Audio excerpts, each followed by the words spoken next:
Saya tuh ke Jepang karena banyak orang yang ke Jepang. Ya. Teman saya ke Europe karena banyak saya ke Europe belajar. Loh kok Tirta nggak bisa ya? Wes kadung, tapi suatu saat saya tetap pengen. Dan saya masih ada bisa ngambil master lagi. Dan bagi saya pendidikan nggak akan terhalang dengan usia. Nggak akan terhalang dengan usia. Dan saya setuju banget dengan Pak Gita ya. Memang nggak ada opsi lain selain kita mengirim pendidikan ke luar negeri. Saya kemarin pengen komen soal ini. Kan UGM nggak kalah, betul nggak kalah.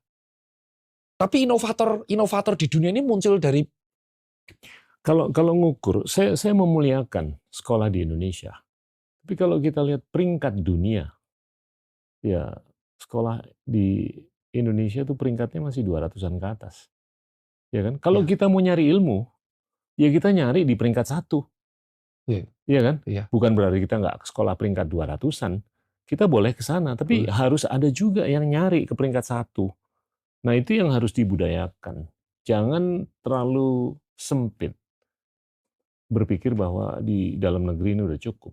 Kita harus ada keterbukaan. Dan pendidikan itu kalau menurut saya kental atau harus kental dengan keterbukaan. Open ya?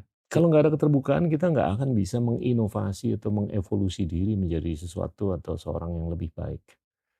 Dan Anda tuh sukses sebagai pelajar, sukses sebagai dokter, sukses sebagai entrepreneur, sukses sebagai storyteller. Ya kan? Pivotnya luar biasa. Dari kedokteran ke entrepreneurship. Nah ini, saya mau balik ke dimensi kesehatan. Saya mau ngajak ngobrol mengenai mental health issue.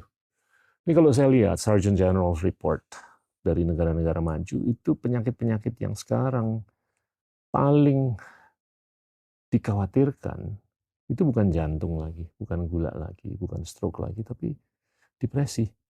Ya, betul. Anxiety. Tepat sekali. Bahkan suicide. Ya. Nah ini tadi kita sempat ngalor ngidul sebelumnya ngobrol mengenai bukunya Jonathan Haidt kan, Anxious Generation, yang mana dia tuh mengedepankan hipotesa atau bahkan teori bahwa ini nyambung dengan aktivitas online yang terlalu banyak dan kurang aktivitas offline. Ya itu.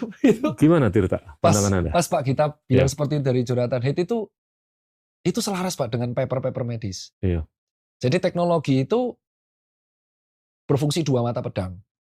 For positive side, itu akan membuat kita menuju ke level inovasi titik tertinggi. Siap. Tapi negatif impact-nya, itu membuat aktivitas kita lama di dunia teknologi daripada sekitar.